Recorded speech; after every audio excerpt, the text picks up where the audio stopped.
ओम नमः शिवाय। स्कंद पुराण में आज की कथा।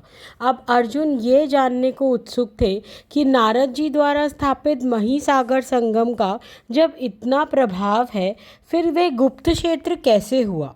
इस पर नारद जी बोले, एक बहुत प्राचीन कथा है, उसे श्रवण करो।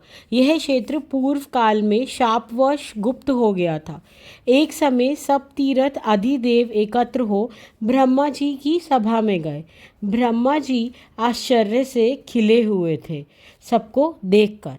अब उन्होंने हाथ जोड़कर सब तीर्थों को प्रणाम किया और अपने पुत्र पुत्सल्य को आज्ञा दी कि तीर्थों के लिए शीघ्र ही अर्घ लेके आओ। अब अर्घ देने योग्य असंख्य में से एकत्र हो गए। अब पूजन काल में सब में श्रेष्ठ एक पुरुष को ही अर्घ प्रदान करना चाहिए।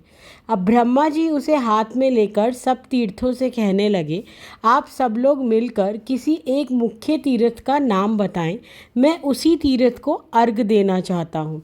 इस पर तीर्थ बोले, हम किसी प्रकार भी आप में से श्रेष्ठता का निर्णय नहीं कर पाएंगे, इसलिए आपके पास आए हैं।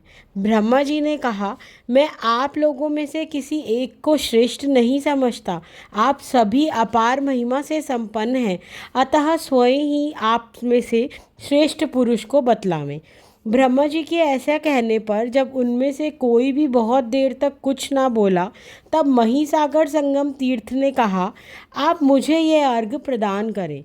पूर्व काल में महाराज इंद्रधुमन की तपस्या तप कर यह समूची पृथ्वी ही मही नाम वाली नदी हो गई, इसलिए मैं तीनों लोकों में प्रसिद्ध हूँ।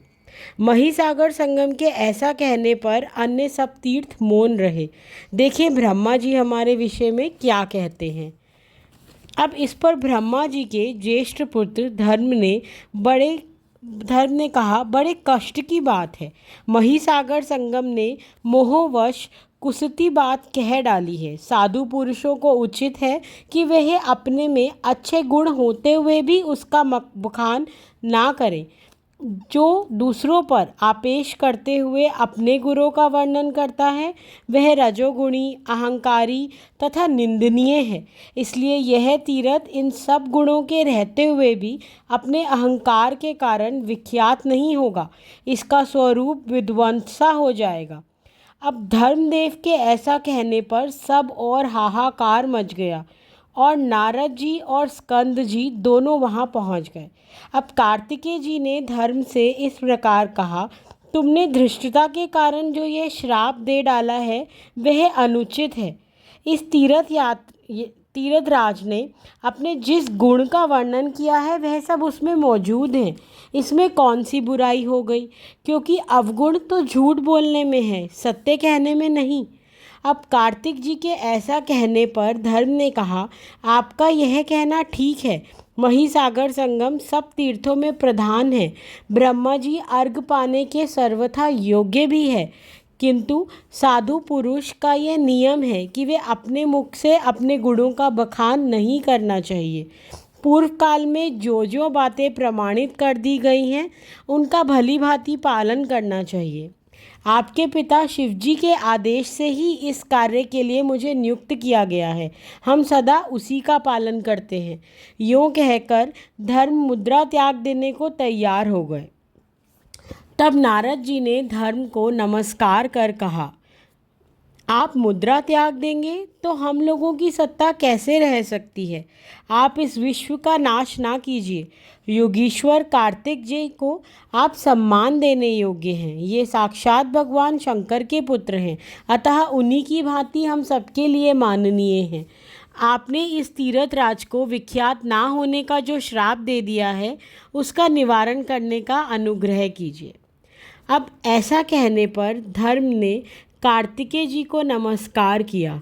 वे कहा, शनिवार की अमावस्या को महिसागर की यात्रा करने से अपार फल मिलेगा।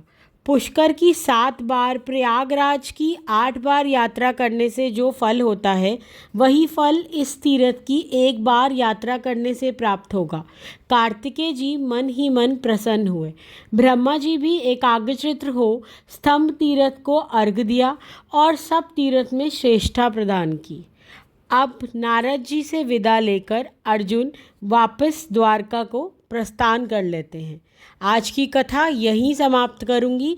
कथा पसंद आ रही हो तो कमेंट में ओम नमः शिवाय व हर हर महादेव ज़रूर लिखिए।